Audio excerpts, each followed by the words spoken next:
Hola, mi nombre es Leticia Gómez y soy tutora en el Hospital de Orense. El tema que yo os vengo a presentar es el manejo perioperatorio del paciente anémico. Esta es la manera en la que he distribuido los siguientes 20 minutos.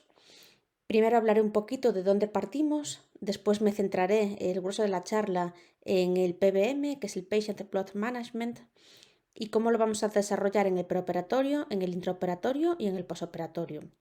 Después daré unas breves pinceladas de qué hacemos en España y qué está pasando durante la pandemia.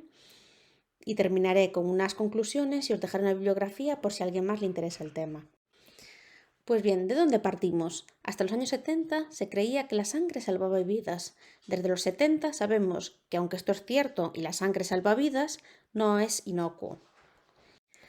A pesar de que sabemos que la sangre es uno de los procedimientos más sobreutilizados en la medicina actual, con un alto coste y un aumento de la morbimortalidad, la práctica clínica actual en la mayoría de nuestros hospitales sigue siendo que nuestro paciente pierde sangre de manera perioperatoria, esto le lleva a tener una anemia aguda intra o posoperatoria y lleva a que nosotros le acabemos transfundiendo sangre. Todos conocemos los efectos de las transfusiones, pero es cierto que no solemos ver una relación entre la causa y el efecto de las transfusiones. Además, si a eso le sumamos que cada vez transfundimos sangre más segura, creemos que las transfusiones son seguras y que no pasa nada. Estos son los datos de transfusiones de España en el año 2019. Vemos que se han transfundido casi 1,5 millones de unidades de concentrados de hematíes, en los que se han notificado 1.500 sospechas de reacción adversas por las transfusiones. Vemos que la más frecuente es la fiebre o la respuesta hipotensiva, seguido de la reacción alérgica o anafiláctica, y que han fallecido 4 personas a causa directa de una transfusión. Con las muertes que estamos teniendo por COVID, 4 personas nos pueden parecer insignificantes, pero si sabemos que más del 50% de las transfusiones son inapropiadas o evitables, quiere decir que en España 2 personas pudieron haber fallecido por un tratamiento que no les hacía falta. Entonces ya a lo mejor se nos empieza a quedar un poco de cara de susto, porque a lo mejor transfundiendo a nuestros pacientes cuando no les hace falta, les estamos haciendo daño. Así surgen los programas PBM, que son una estrategia multidisciplinaria, multimodal y adaptada al paciente con un enfoque dirigido a reducir o eliminar la necesidad de transfusiones. No queremos eliminar o erradicar estas transfusiones, sino reducirlas a lo mínimo imprescindible. La OMS reconoció estos programas como un estándar en la atención y ha invitado a los 193 países miembros a que lo implementen. Los programas PBM necesitan una red interconectada de apoyo, de liderazgo y compromiso de las autoridades sanitarias, las gerencias de los hospitales y todos los facultativos que formamos parte de la cadena asistencial de los pacientes. Pero también es cierto que se centran en el pilar fundamental del conocimiento, que va a ser lo que vamos a intentar desarrollar a lo largo de estos minutos. En los programas PBM son mucho más que una técnica de ahorro de sangre, sino que se trata de un programa del manejo de la sangre de manera global y personalizada en cada paciente. Y bien, ¿qué es esto del PBM? Pues el PBM es una casa con 3 pilares, que a mí la imagen me recuerda muchísimo al Partenón de Atenas. Y os la pongo en la siguiente diapositiva en español. Se basa en 3 pilares. El primer pilar es intentar que nuestro paciente tenga la mejor cifra de hemoglobina. El segundo pilar es que vamos a intentar que sangre lo menos posible. Y el tercer pilar es que si inevitablemente este paciente sangra, vamos a intentar optimizarlo de tal manera que tolere bien esta pérdida de sangre para así ser más restrictivos a la hora de transfundir. Aquí vemos las bases del tratamiento en el paciente sangrante en el periodo perioperatorio, distribuido verticalmente por los 3 pilares de los que estamos hablando y horizontalmente por el momento preoperatorio, intraoperatorio y posoperatorio. La charla la he dividido en estos 3 momentos, preoperatorio, intraoperatorio y posoperatorio, porque además de que se asemeja más a lo que nosotros hacemos en nuestro día a día, que tenemos así nuestro trabajo estructurado, coincide con los 3 momentos de la anemia. Pues bien, ¿qué podemos hacer para que nuestro paciente sangre menos desde la consulta de preanestesia. El primer pilar será diagnosticar y tratar la anemia, ya que la anemia contraindica la cirugía electiva. ¿Por qué es importante diagnosticar la anemia? Porque la anemia preoperatoria es el principal factor predictivo de transfusión de nuestros pacientes y además esta transfusión y la anemia se asocia de manera independiente con un aumento de la morbimortalidad posoperatorias. ¿Y cómo definimos la anemia? Pues se define con una hemoglobina menor de 13 en hombres o menor de 12 en mujeres y se ha visto que en Europa casi el 31% de los pacientes sometidos a cirugía no cardíaca llegan con anemia al quirófano. ¿Y cuándo debemos optimizar esta cifra de hemoglobina en nuestros pacientes? Pues debería realizarse en toda intervención quirúrgica con riesgo moderado alto de pérdida edemática. Efectos prácticos, cuando estimemos un sangrado intraoperatorio mayor de medio litro o que esas cirugías tengan una probabilidad de transfusión sanguínea halogénica mayor o igual al 10%. Y que si yo os dije antes que la anemia contraindica la cirugía, ¿cuándo debemos posponer una intervención quirúrgica desde la consulta de preanestesia? Pues bien, si la intervención es selectiva y la anemia es menor de 10 y la consideramos por lo tanto importante y no conocemos por qué este paciente tiene estas cifras de hemoglobina, debemos posponer la intervención y remitir para su diagnóstico al servicio de hematología. En cambio, si la causa es conocida o la anemia es moderada, el objetivo es optimizar esta cifra y que el paciente llegue en la mejor cifra posible, que va a ser lo que os intento explicar a lo largo del resto de diapositivas. ¿Cómo optimizamos la cifra de hemoglobina? La mayor parte de las anemias de las que nosotros nos enfrentamos son anemias por falta de hierro, con lo cual vamos a estudiar un poquito el metabolismo del hierro. Como vemos, el hierro se ingiere por la boca y se absorbe por el intestino. Como vemos, la absorción y las pérdidas están equilibradas, lo cual genera un balance neutro en los depósitos de hierro. Pero cuando nosotros estamos perdiendo mucha sangre, se genera un desbalance y para poder entender qué parámetros vamos a tener que saber interpretar, os lo voy a intentar explicar pensando que el hierro es dinero. Entonces tenemos a nuestro banquero, que es el intestino, que recauda todo el dinero que llega a él. Una vez que tenemos este dinero recaudado, lo vamos a tener que transportar hasta el sitio donde lo vamos a depositar. Y lo vamos a transportar con transferrina, que la transferrina van a ser nuestros camiones que lleven hierro. Entonces, ¿qué pasa con la cifra de transferrina? Pues a nivel global vamos a disponer de una gran flota de camiones. La transferrina va a estar muy aumentada, porque si el cuerpo tiene una carencia de hierro, lo que queremos es asegurar que si llega una molécula de hierro, vamos a ser capaces de transportarla eficazmente. Con lo cual la transferrina en cifra global muy aumentada.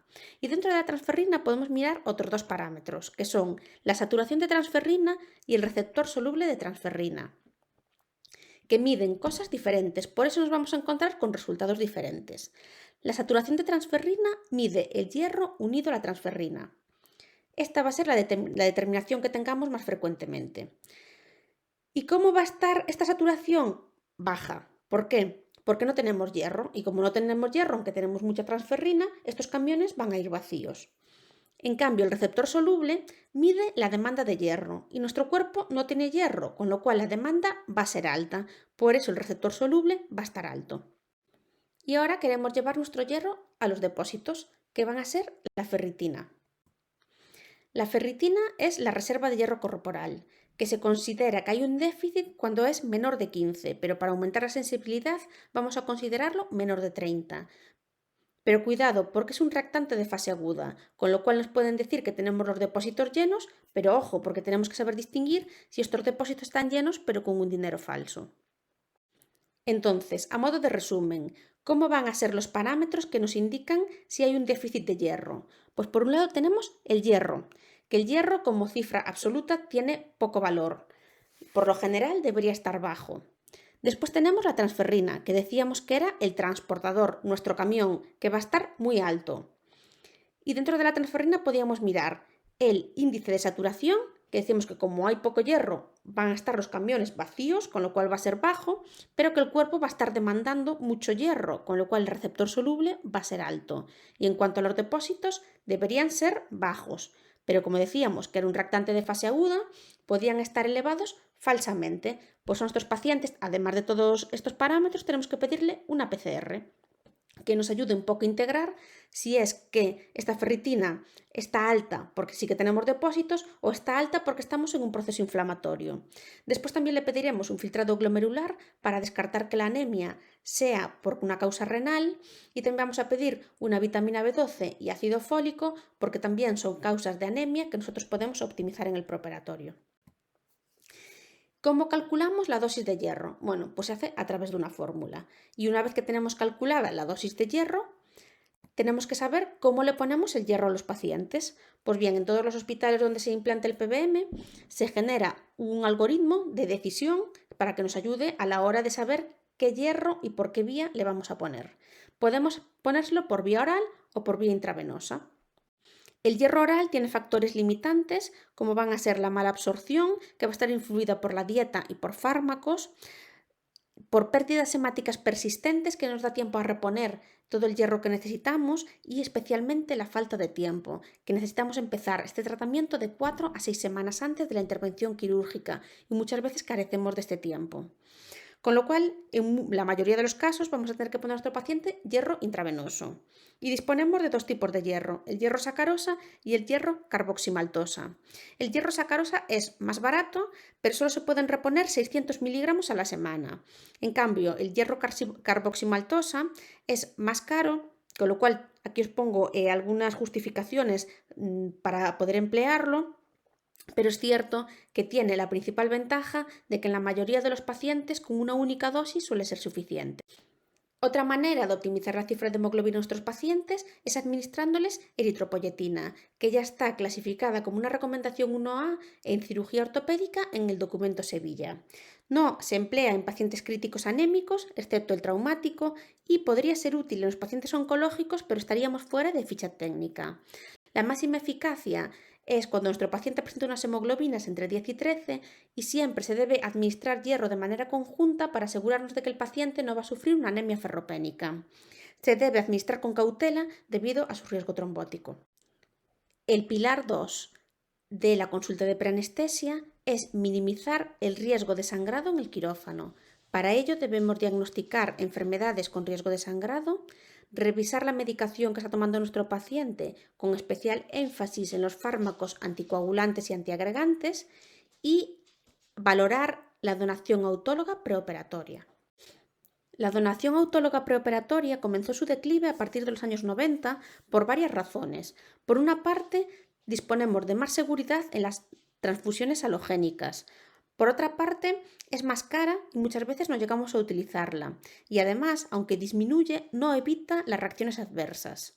Estos pacientes también llegan al quirófano con cifras más bajas. Todo esto ha hecho de que sus indicaciones queden relegadas a unas pocas, que podrían resumirse en grupos sanguíneos raros, pacientes que rehúsan la transfusión sanguínea halogénica y cirugía de escoliosis en niños y en jóvenes, que cada vez empleamos menos porque preferimos aplicar otras técnicas de ahorro de sangre.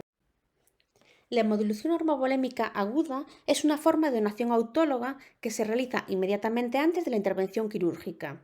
Consiste en quitarle al paciente sangre completa y hacer una reposición de esta sangre con volumen, ya sea con coloides o con cristaloides. La contraindicación más importante es que el paciente no debería tener una hemoglobina menor de 8, y en cuanto a su eficacia es controvertido, ya que por una parte disminuye poco las transfusiones, estimado en menor de un 10%, aunque sí que es cierto que cuando se reinfunde, al tratarse de sangre completa, hay un ligero beneficio hemostático. En cuanto al pilar 3 en la consulta de preanestesia, consiste en optimizar la reserva fisiológica y los factores de riesgo para que nuestro paciente en quirófano llegue a las mejores condiciones posibles y tenga una buena tolerancia a la anemia. Pues bien, estamos ya en el día del quirófano. ¿Y qué podemos hacer en este momento con nuestro paciente? Pues el pilar 1 consiste en la sincronización de la cirugía con la optimización hematológica, es decir, que la cirugía sea cuando nuestro paciente esté en las mejores condiciones, que lo podemos resumir a tener la paciencia necesaria para esperar. En cuanto al pilar 2, para minimizar la hemorragia debemos utilizar una hemostasia y unas técnicas quirúrgicas meticulosas. Pero esto lo debe hacer el cirujano. ¿Nosotros desde el punto de vista de anestesia podemos hacer algo? Pues la respuesta es sí. Se ha visto que, por ejemplo, el bloqueo neuroaxial reduce la pérdida de sangre en cirugías como la pelvis, la ortopédica y la vascular. La hipotensión controlada, la bulimia guiada por objetivos también nos pueden ayudar a minimizar este riesgo de sangrado. Y por otro lado, debemos mantener la temperatura y el pH. Acordarnos siempre de la importancia de la normotermia. Y acordarnos también de la tríada letal del paciente politraumatizado, en el que la acidosis y la hipotermia nos llevan a coagulopatía y por lo tanto a mayor sangrado.